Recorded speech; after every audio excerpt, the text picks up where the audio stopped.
Good morning, guys! Today is another day and as promised, mag-harvest tayo ng eggs. So, dito, may isa. Punta tayo nun sa kabila. Yan. So, dito din may isa. Doon sa kabila, oops, may dalawa. Yan, may dalawa dito. Yan. So, as you can see, guys, hindi pantay yung mga eggs. Yan.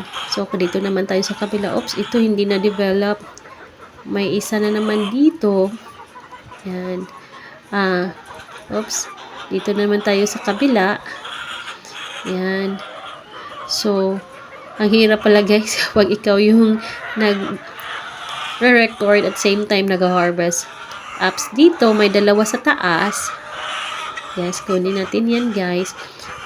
As yung makikita nyo guys, hindi lahat pa pantay-pantay yung sizes kasi mag 2 or 3 months pa lang itong mga RTL. So dito tayo sa kabila. So hindi lahat nagli-lay pa. So may dalawa dito. O tatlo lahat. Yan yung mga RTL natin. At mapapansin nyo, ang medyo maingay sila kasi yan yung sign na mangingitlog na sila. So, may, yes, yan, may hating tray na nakuha natin.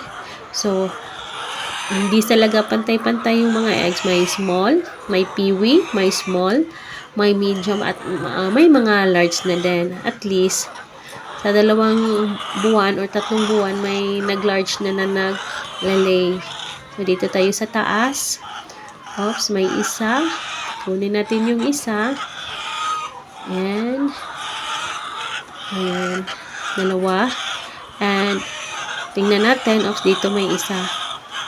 So, kunin natin yan.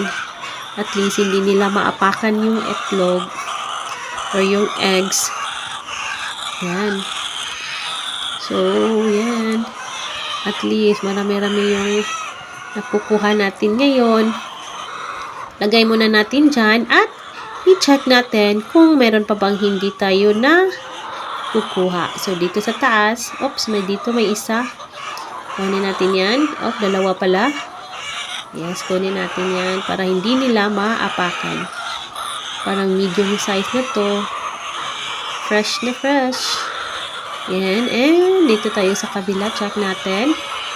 Oh, wala na. Wala na dun sa baba. Doon na naman tayo sa taas. Dito sa kabila, okay na. So, doon tayo sa taas. Parang may isa. Yan. Okay, dyan. Pag ganyan, guys, dapat kunin talaga natin yan, guys. Kasi hindi ko pa abot. So, kukuha tayo ng pangsungkit. Hindi dapat yan pinabayaan, guys. Kasi may tendency na kakainin yan o kakainin yan ng chicken or paglalaroan nila. So, dapat kukunin talaga yan. Sayang naman yung itlog. O, medyo malaki na siya. So, yan. So, kompleto na. Kuha na natin lahat. At, lagay na natin sa tray. Yan, check natin ulit. Okay na. Dito sa kabila. Sa taas, okay na din. Dito sa kabila, okay na. So, yan. So, ito yung nakuha natin, guys, sa ngayon. So, mamayang hapon, mag-harvest na naman tayo. Thank you for watching. Bye!